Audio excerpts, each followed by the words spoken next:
بسم اللہ الرحمن الرحیم، السلام علیکم ورحمۃ اللہ وبرکاتہ۔ مسلم کیلیگرافک چینل کی طرف سے آپ سب احباب کو خوش آمدید۔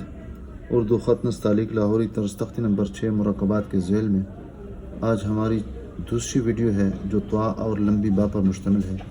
طوا سے مراد طوا اور زوا ہے، صرف نقطے کا فرق ہے اور اس میں کوئی تبدیلی نہیں آتی ہے، جبکہ دوسرا جز ہے یعنی با، اس میں بھی کوئی تبدیلی نہیں آتی ہے۔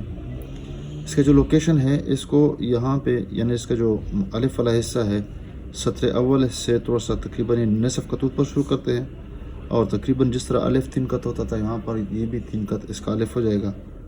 البتہ یہ ہے کہ یہ 2.5 قط کے بعد اس کا الف جو ہے تھوڑا سا مڑ جاتا ہے، اس کے بعد طوا شروع ہوتی ہے، یعنی طوا کا جو دوسرا حصہ ہے۔ تو یہ بھی تقریباً سطر ثانی کے اوپر تھوڑا سا اس کو ہم گھما دیتے ہیں، یعنی تقریباً 1.5 قط اوپر۔ تو اندرونی جو پیمائش ہوگی وہ تقریباً 1.25 قط ہے، اور اس طرح چوڑائی کے اعتبار سے تقریباً یہ 1.25 قط ہے۔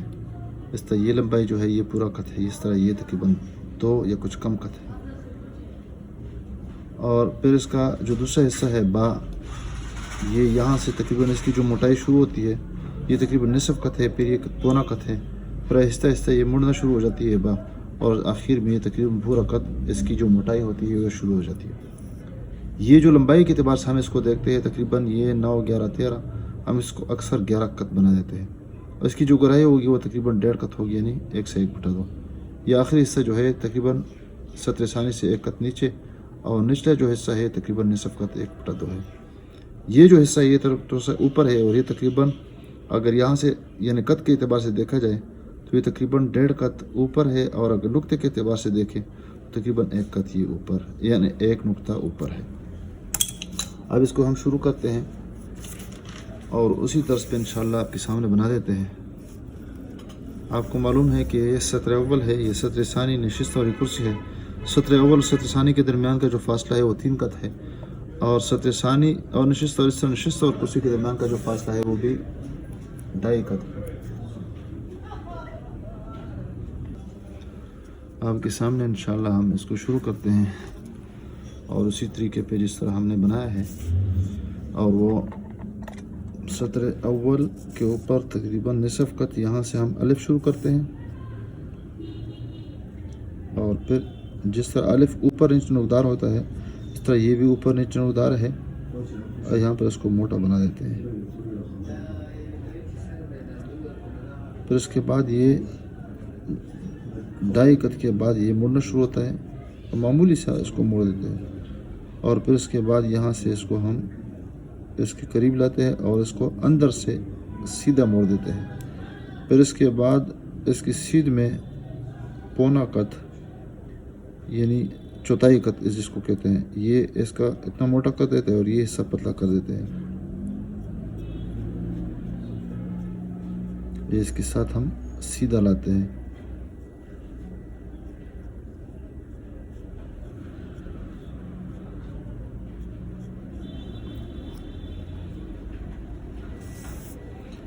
اور پھر یہاں سے اس کو ہم گولائی کی شکل میں یہاں لے کے آتے ہیں۔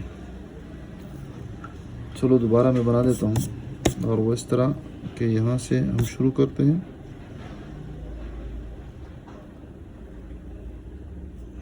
اور یہ تھوڑا سا ٹیڑھا کر دیتے ہیں۔ کتنا ٹیڑھا؟ تقریباً نصف سے بھی کم، اور پھر اس کی سیدھ میں ہم اس طرح اوپر جاتے ہیں اور اندر سے اس طرح تکونی شکل بنا دیتے ہیں اس طرح۔ ویسے بظاہر یہ گول لگتا ہے کہ یہ گول ہے، یہ گول نہیں ہے، اور پھر یہ تھوڑا سا ہم باہر سے تھوڑا سا موٹا بھی کر دیتے ہیں اور گول بھی کر دیتے ہیں۔ دیکھو یہ اندرونی شکل تکونی شکل ہے، اور یہ تھوڑا سا گول ہے۔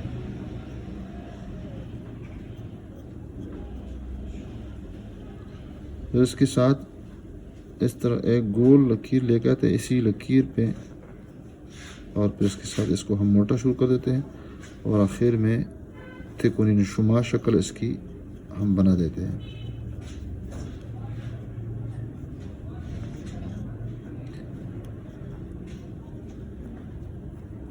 تو یہ اندرونی شکل جو ہوگی وہ کیرے کی تخم کی مانند ہوگی، تخم کیرہ۔ تو لمبائی 1.25